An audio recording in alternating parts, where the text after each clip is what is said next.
Hello and welcome to the Modern Compliance Podcast, the podcast where we talk about hot topics in the compliance industry and we share stories of other compliance experts who are going through the exact same things as you. So let's see what today's hot topic is.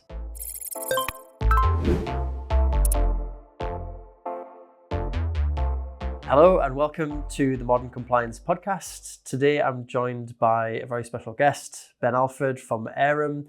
And we're going to be talking about a very topical issue in Arum and New Zealand, which is the fact that asbestos has been discovered in sand that's used for playing in classrooms. So obviously a very heated issue at the moment. Ben, can you tell me a little bit about this issue? Just tell me about what's actually happened here. Yeah, so I'm Ben Alford. I'm an occupational hygienist and licensed asbestos assessor. I'm one of the directors of Arum, who are an IANS accredited laboratory for asbestos analysis and for air monitoring. We're based in Auckland, New Zealand, so it's great to meet you guys. Yeah, I'm looking forward to this interview. So what's happened really, just from a very point of view, in Australia they identified that there was a asbestos in coloured sand, and it was an accidental identification. It was done through analysis, and it was sent for further analysis. And then what's happened from there is that the information in Australia is snowballed into New Zealand, which we've started testing in New Zealand. Identified that sand in New Zealand, kinetic and powdered sand, has come back positive for a Tremolite asbestos, which is one of the rare forms of asbestos in relation to building materials. These sands are based in supermarkets. They use predominantly around children. Children use them for fun. Especially in kindergartens and schools. My 2-year-old son Ethan was using sands during his kindergarten time, and my 10-year-old Nathan has used the kinetic sand. We don't know how far back it goes. We do feel that majority of the sands that are coming back positive are from abroad, from China, imported from places like Temu and Shein. And they're cheap products that have been contaminated with asbestos. So that's kind of the brief overview of the issue that we've got at the moment. Got you. Let's just talk a little bit about the risks here, Ben. So, I mean, Tremolite, as I understand it from the UK standard, it's kind of mid-range in terms of the asbestos severity, but I understand also there's no safe level of asbestos, right? What are the properties of a Tremolite? Like, what are the risk factors here for kids?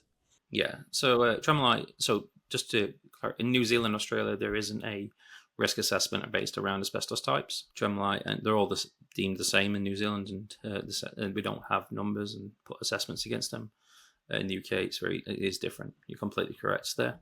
The risk around the Tremolite is it's an amphibole. Amphiboles are much more, have a higher risk category compared to a serpentine. Which is a chrysotile. They are in sands. They're actually quite loose.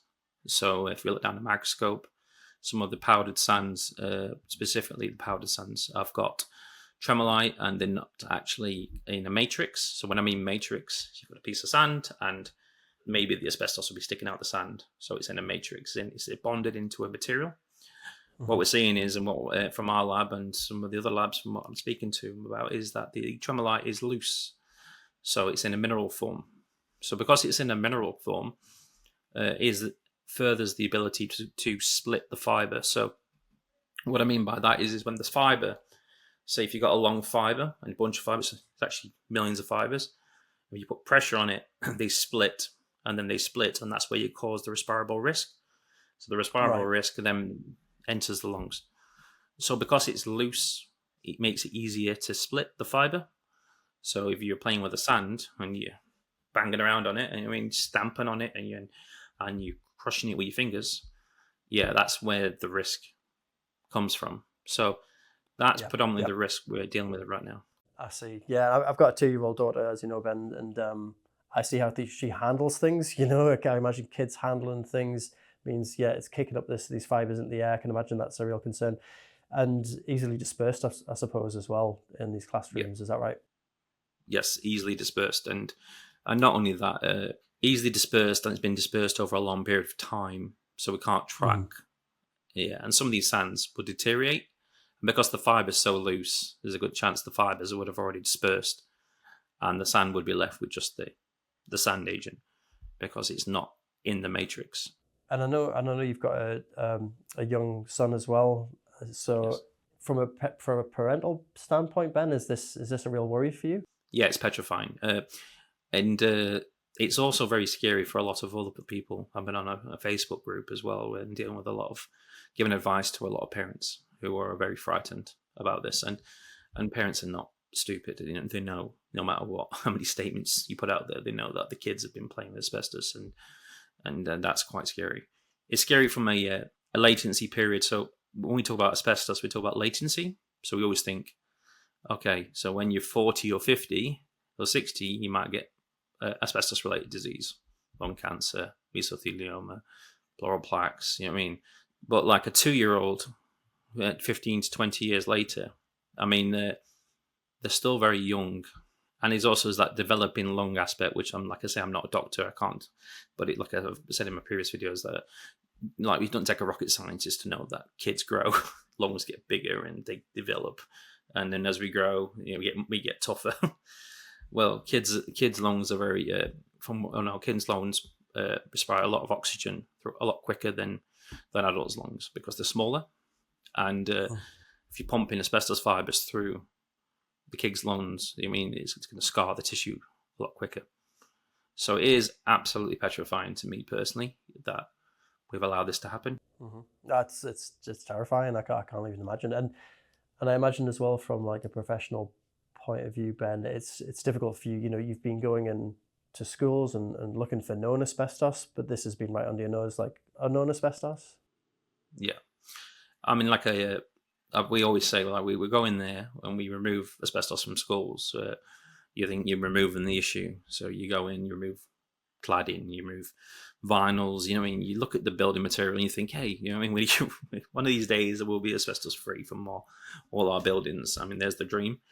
But then you come into a realization after the last 2 weeks. I'm speaking to WorkSafe officers as well. They're just as petrified.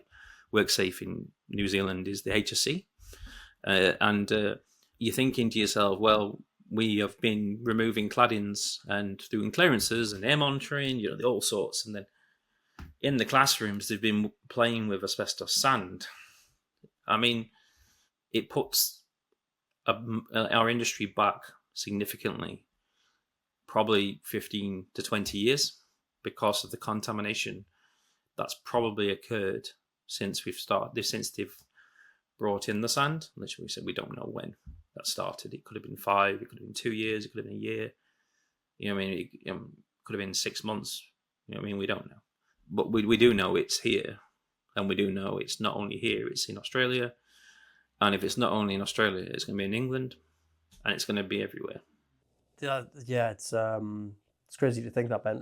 I do wonder if there are other products that have the same issue. So, like, as I understand it, this has been picked up from a lab in Australia. Like, is it by accident? It was it for lab training that this has happened? Like, they were testing, like, calibrating instruments or something, were they? Yeah, from what I've been reading, it was a fluke. They were doing some, like you say, calibrating, testing products. Sand is like I say, it's got a mineral aspect to it, so they'll probably look down the microscope and thought, hey, we'll test this sand, do you know what I mean? See what type of quartz it was, and if they were using TEM, I mean, TEM's fantastic for identifying mineral, you know what I mean? So it's the gold standard. So this transmission electron Transmission microscopy. electron microscopy, yeah. So yeah, if they were using a gold standard method to train, like transmission electron microscopy, they were probably just looking at it from a close-up point of view. Because I had the pleasure in 2011 when I was at IOM in England to use an SEM machine, an SEM and a TEM machine, which are predominantly the same thing. TEM is the gold standard. And I could see the back of a fly's wings and see my reflection. It was amazing. And that was 15 years ago. And I mean, the equipment's gold standard now compared to what it was. So for it to be identified through a fluke, I mean, that's even more frightening. And the reaction now is like 2.5 weeks later, look where we are. So this is it's interesting that it was picked up through like a bit of a fluke there, Ben. Would it have been picked up through like the more common standard techniques? I think it's a polarized electron microscopy. Is that right? Yeah, it would have been absolutely correct. It would have been picked up. Yes, it's so clear down a microscope, especially in the powdered sands, the craft sands. Maybe a little bit less clear on the kinetic sands because it's more bound, and you'd have to burn the sand away through a furnace, so you can expose the fiber. But definitely from the powdered sands, the craft sands, the glittery sands that maybe you've seen like children play with, like even when they do art and they just put it on paper and they with adhesive and it makes it look pretty. Mm-hmm. Yeah, it's clear as day. It's frightening. There's two different types of sand that we're kind of looking at here. One is the sort of thinner stuff, and the other is what is kinetic sand? I'm not really familiar with that. Yeah, so kinetic sand is a sand with a binder. So have you ever been to the beach and you've got very wet sand and you can make sand castles? Well, it's a sand with an adhesive binder without the moisture. So you can make you can mold it, you can stretch it. It turns into a mush. So one of my videos you saw me, I was using the pestle and it turns into a mush, and it has like an adhesive binder which will fade with time, like anything does, like adhesive would do. So that is the kinetic sand. That was one of the first sands to be identified. Mm-hmm. But I guess so. The issue is probably more so the finer sand, which has been dispersed in the classrooms, is I guess been hoovered up. It's probably in the corners of classrooms and things like this. Is there any way to like clean this up, like without? I guess is this like an air monitoring type situation? What would you do here to clean this up? It's really difficult to identify because it's been used so much, and it's also at the same time been hoovered up. Like, you hoover your house every day. Naturally clean, you know what I mean? Like you're going to naturally clean your home, you naturally clean your schools because you want it to be nice and tidy. So if you use the sand, there's a good chance the cleaner at night comes in and vacuums most of it, even not with a HEPA vacuum, which is a filtered vacuum, which we use for asbestos, but just a general vacuum. So it's kind of like, unless you get the moment when you're using the sand, right then and then, and you put a monitor out, they can get the friability, but it's like the damage is kind of been done over a period of time, and due to like continuously moving it around and hoovering and doing it, whether it's in small quantities or large quantities, the damage is still being done around the children, because there are respirable zones, which I talk about zones. When you stand upright, your respirable zone's here. So if you monitor here, you're going to monitor your lungs and what you breathe. A child at 2 years old, respirable zones are a lot, like I say, a lot further down on the ground. That's why children tend to be more sick than adults, because they tend to be rolling around in dust or breathing in stuff on carpets and dust particles, and their immune systems have to kind of grow and attack that. That's interesting. I didn't know that. Yeah. So children tend to be a lot more ill because they tend to be around a lot of dust and particles and floor. I don't know if your daughter, my son, he rolls around like a cat, and he's is like you say, he'll just be on the floor, and you'll go to the mall and he's on behind the floor, and he's just laid on the floor like this, and you're thinking he's surrounding himself with dust from shoes, you know what I mean, and transiting and muck and dirt and germs, and it's on his fingers. It's on. I mean, how often do you really touch the ground, Paul, with your hands? Mm-hmm. You don't really, do you? You stand up right straight, and you maybe touch your desk or your phone or anything around, but you don't touch the ground. So they're more likely to get into situations where they're around dust and debris. So their respiratory zone, like I'll go back to the point, is a lot further down. So if you've got things on the ground and you're kicking it up and there's dust everywhere, they're more likely to, and their lungs, like I mentioned earlier, breathe faster because you have to get the oxygen through the body quicker. I mean, it's constant. And that's why you see a lot of kids with snotty noses and feeling a bit bit tired sometimes, you know what I mean, and unwell because Yeah, I guess they're little explorers, aren't they? Yeah. makes sense, Ben. So I think you and I both each know the risks of asbestos, right? You know, it's carcinogenic. There's no safe level. What has been the response like from other parents? You know, people who have seen this in the news and the media. Like, I guess you're on the other end of that. How have you sort of perceived that reaction to everything? There's been a lot of people who have kind of just gone very anxious and questioning everything and blaming themselves. I mean, the amount of parents that blame themselves. I mean, you think you're blaming yourself for it. I mean, like, but they blame themselves because, like you say, you've got a beautiful daughter. If she falls over, who do you blame? You blame yourself, don't you? You know what I mean? I'd be like, if Ethan flies off the bed because he's crazy, like he normally does, I blame myself because I didn't catch him. I didn't catch him. So they blame themselves because they kind of bought the product, and it's quite interesting to see because it's kind of like who, and I think in their heads they can't. Who did they blame? Like they purchased the product. You know what I mean? They're just angry. People are just angry about this. It's especially and predominantly women, and which I expect because mothers are very caring of the kids, and we're not saying fathers are not.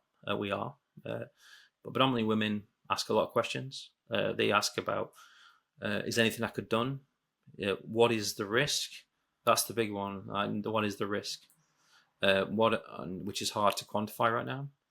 And what should I clean my house? Should I rip all my carpets out? Do you know what I mean? And it's created chaos.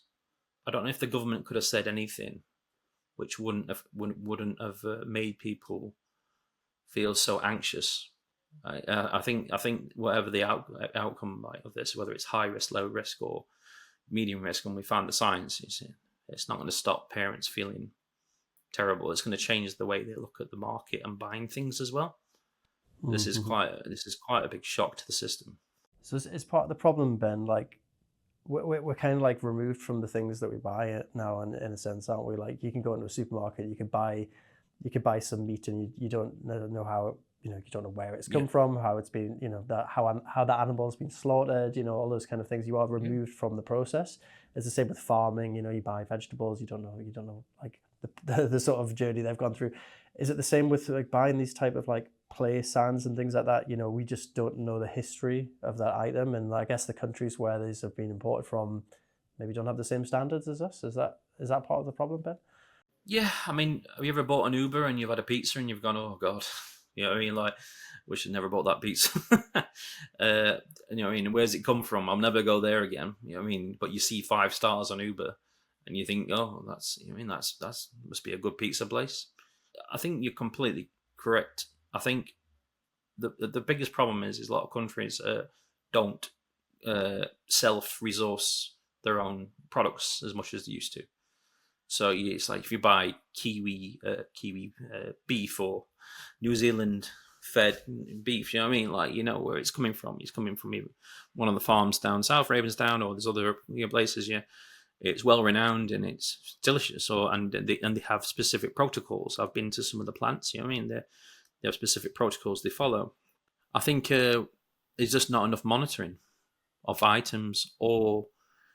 Well, food's been an issue as well, coming in from different countries, and I think in itself, this asbestos issue has been a prime example of that. And what it might do, it might open people's eyes, especially from a government point of view, to start making their own resource and start selling their own food. You know what I mean? Like, why are we shipping off the best of the steaks to other countries when we can have them in New Zealand? You know what I mean? And it's the same for products. Like, why are we getting dyed sand from China?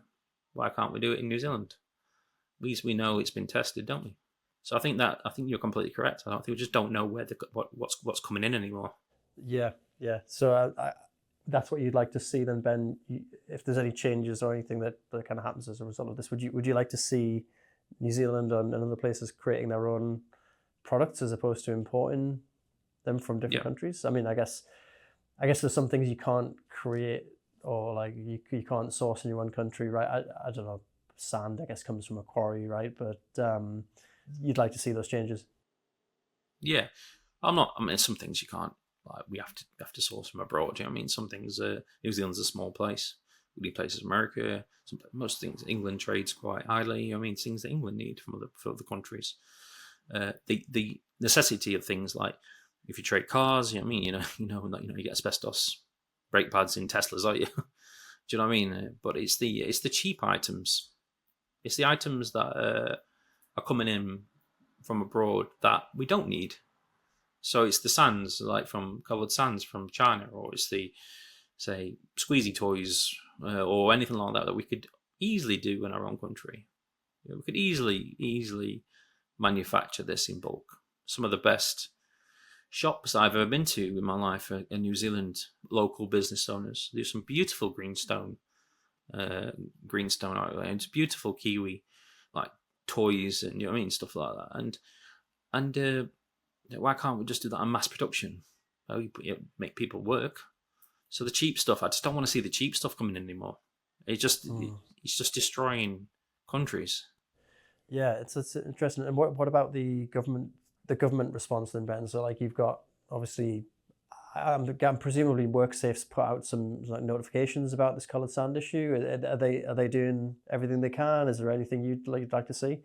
I mean, the initial step that came out with the MBIE, with the Ministry of Business in New Zealand, was a little bit apprehensive. It was a recall of the initial sands.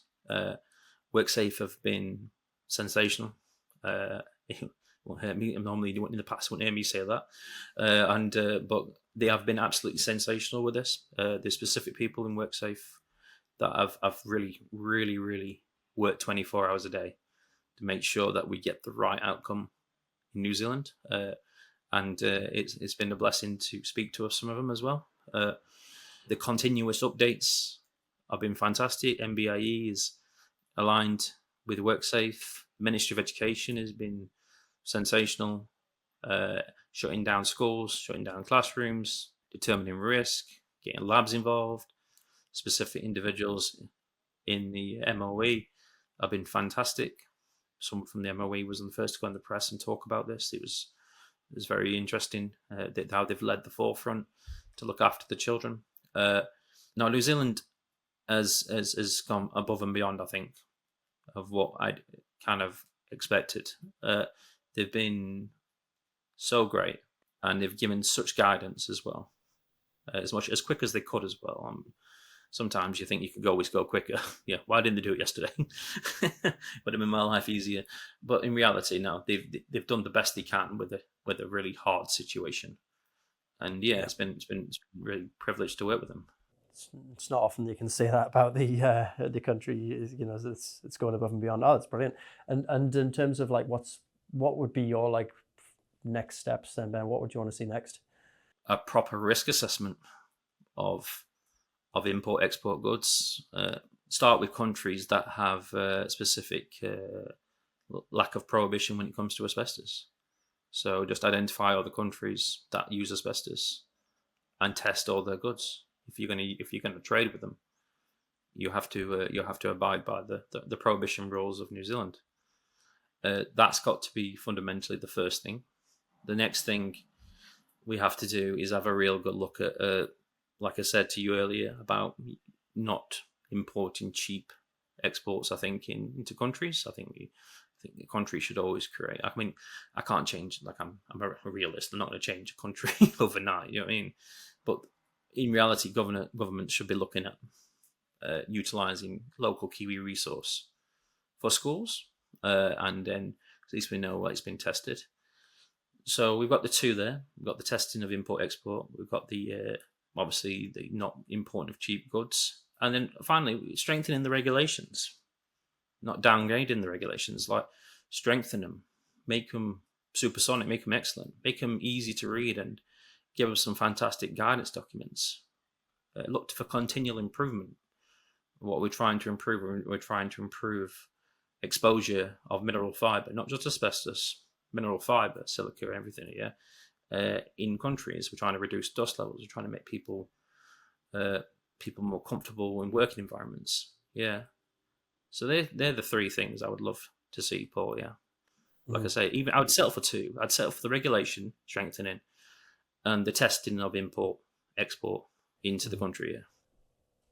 And you've touched on something there which is quite interesting as well, Ben. I mean, I'm only peripherally aware of it, but they are changing, you correct me if I'm wrong, to like an approved code of practice over there in New Zealand. Is that right? So when you say downgrading the regulations, is that what you mean? Yeah. So the New Zealand's gone into a consultation period. So we've got something. So approved code of practice is a ministerial document which we currently have. And it does have some issues. What you were trying to say is that we're looking our approved code of practice is going to potentially get downgraded into something called a good practice guidance, which is only a guidance document. So it goes from ministerial down to guidance, which is quite a big step. So you got your regulations, and then you have your safe working method instruments, and then you have your approved code of practice, and then you have guidance. New Zealand has gone into a consultation period to remove the approved code of practice, which instead of upgrade it, which is a huge mistake in my professional opinion. All countries that take asbestos seriously and lead the light, especially in relation to mineral fibre or silicone, have approved code of practices. So UK has the car regulations, approved code of practices. Australia has approved code of practices. Hong Kong even has approved code of practices. There's plenty of countries around the world that have proven. So the reason why they've done it is because there's parts of the approved code of practice, yes, that's a little bit out of date, but they feel like if they go down to good practice guidance, they can then change the guidance documents to meet what they need easier instead of getting a minister's approval for the ACOP.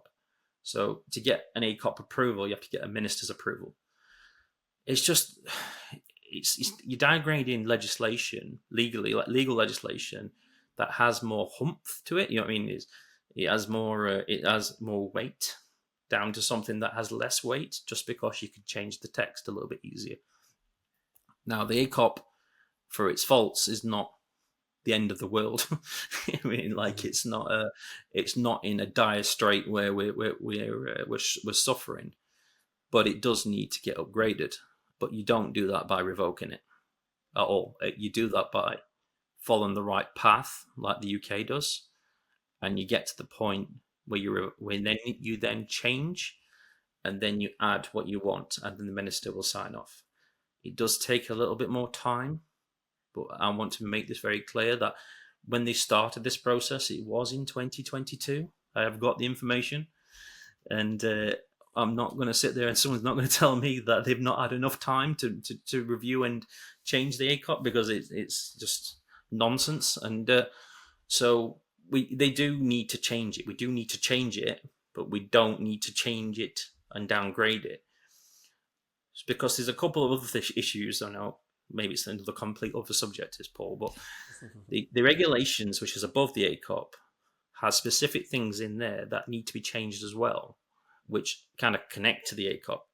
So if you downgrade the ACOP and the regulations don't change, and you've got good practice guidelines and the regulations have still got those few issues in there that we need to change, the good practice guidelines don't mean anything because the regs are still the same. You only go off the regs. So that's where you go to court. So if you break the regs, you go to court. So the good practice guidelines will never supersede the regs. If you understand where I'm coming from here. So it's just interesting, yeah. It's just another mess that we need to fix. And it's the consultation period has not been good enough. Yeah, that's just another professional opinion. Yeah. So do you feel like they've kind of gone down the nuclear option there, Ben, of like there's problems with the ACOP, we're just going to like scrap it, whereas it should have been like, yeah, we'll actually get professional guidance here from the industry and sort of see how it needs to be changed? Yeah, well, they said they had professional guidance for the industry, but I think the industry didn't, and I'm not going to speak for the industry, all of the industry, and the professional guidance consultation, I don't think they understood the weight of the ACOP compared to the weight of a good practice guideline. So if you're in an asbestos bubble, it's like you're in a flow bubble, I'm in an air bubble. You want to grow flow, you're all about flow. I'm in Arum, I'm on about Arum. And I'm out in asbestos, I'm about asbestos. You're thinking, oh, do you know that part of that ACOP just annoys me when I do a clearance?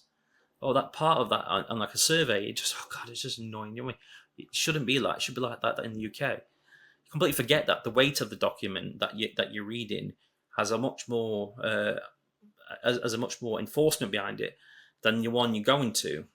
So you kind of forget that whole picture, because I studied environmental law and governance at university, and so I understand when you have something, you don't want to lose it. So if you have an ACOP in your industry, you don't want to lose it, no matter if it is a little bit outdated, because it is an enforcement process and it does protect you as a licensed assessor. If you go down to guidance documents, it's an interpretation. So if you're a business owner and I'm at guidance, you're interpreting certain things out of guidance document. And I've had this with the soil guidance document in New Zealand. It gets interpreted in so many different ways. And you go to site and you just so many different outcomes. You know what I mean? Like, and it's not clear enough. But if you've got a regulation that supersedes the guidance document as well, and the regulations are black and white, Paul, there's no detail. It is, if you don't have an asbestos management plan, there's a fine. You don't have this, is this. I mean, the enforcement, like on the regulation without an ACOP, could be worse. We don't know yet. Like, it could be worse. So your interpretation comes back onto you as a business owner, and you're all in a bit of a mind melt. Like, you're reading stuff that you think, should I do it that way? Should I do it that way? Through guidance. But if you get it wrong, then regulations can come above it, and then it's so black and white. It's so down the line. You could have a 50 grand fine. You know what I mean? And you don't really have that much to fight on without an ACOP. You don't, because the ACOP's ministerials. It's guidance. It's a proper document. So yeah, there is major problems there. Yeah. I feel like I understand a bit more about the hierarchy, I suppose, now. It's, like I say, it's your world as opposed to mine. But I can imagine taking away the ACOP then has introduced a lot of uncertainty in your industry, especially at times like this when you want more certainty. Yeah, it's such an uncertain time for our industry anyway, especially with the issues like you say with the sand, and we had the crayon issue, which was another import. I don't know if you've heard about the fire door issue. That's a huge one. All the fire doors that got imported into New Zealand that got asbestos in them. They went into like new buildings, like went into Sky City, the big Sky Tower. I've seen it on the news when you might see the fireworks in Auckland. Yeah, it's been all over the news, the fire door issue. And absolutely, yeah, there's so much uncertainty in the asbestos industry in New Zealand right now. Yeah. So yeah, that sounds like a lot to be dealing with there, Ben. Are you?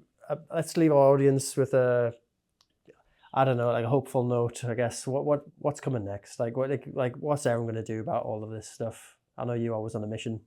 Yeah, I mean, we just got my like I say, my hopeful note is that, like I say, it's happened. It's happened yet, and like I say, from a pessimistic point of view, my hopeful note is that we've actually got a point now where we can move forward, and we can then provide even more awareness. The amount of parents and people now, the awareness is massive now. Like this is a full blown awareness. Like everyone knows about. Everyone's looking up asbestos. I mean, my Google. I looked at, you have that Google Analytics, and you looked at it, and everyone visiting our page. It was like nearly up to 700 people had visited our page in 3 days. It was insane. Like the amount of awareness that's come from this is like, and that's just, we're a smaller company in New Zealand. We've only got 10 staff. Some of the bigger companies would have been bombarded. So yeah, from a positive, like it's been like as much as we can. Like WorkSafe absolutely has been fantastic. We are consulting with people from Australia and New Zealand how not to make so this doesn't happen again. You know what I mean? The industry feels a lot closer. If I'll be honest with you, we've spoken to people I've not spoken to in years in our industry, and you wouldn't have thought that. New Zealand's quite small in relation to population, but there was a little bit of a disconnect for a while with some of us from the industry. That's just because we just put our head down and get on with our work and build our businesses. But I've spoken to people. just been just as fantastic. You know what I mean? There's a real passion I can feel in our industry as well to help people to get through this anxiety. Although we can't probably help them with relation to like explain the risk right now, we can just explain how the material works, and you know what I mean, the way that what we can do in the future to stop something like this.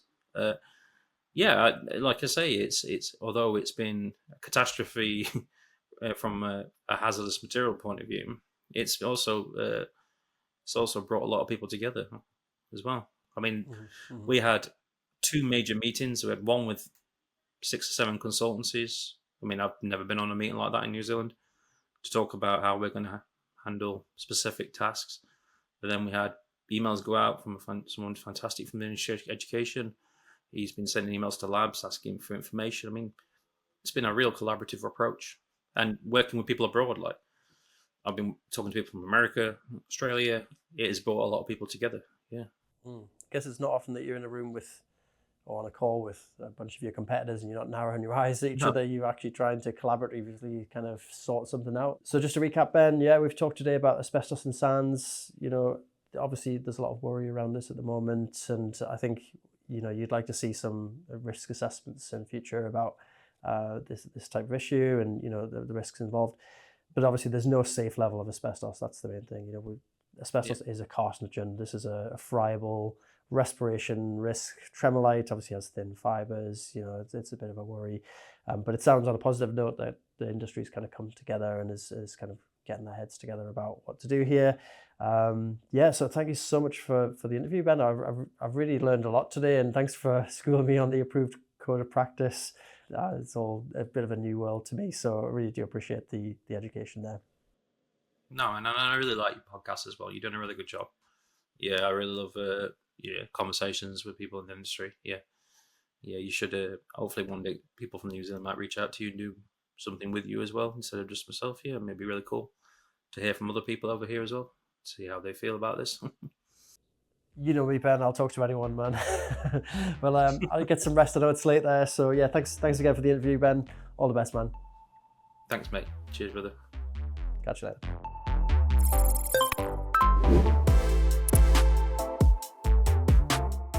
Thanks for listening to today's episode. I hope you enjoyed this content. I hope you got something out of it. If you know anyone else who is affected by this topic, please forward this on to them. If you've got a hot topic you'd like to discuss, please get in touch. I'd love to hear from you. Let's keep this conversation going, and we'll see you next time.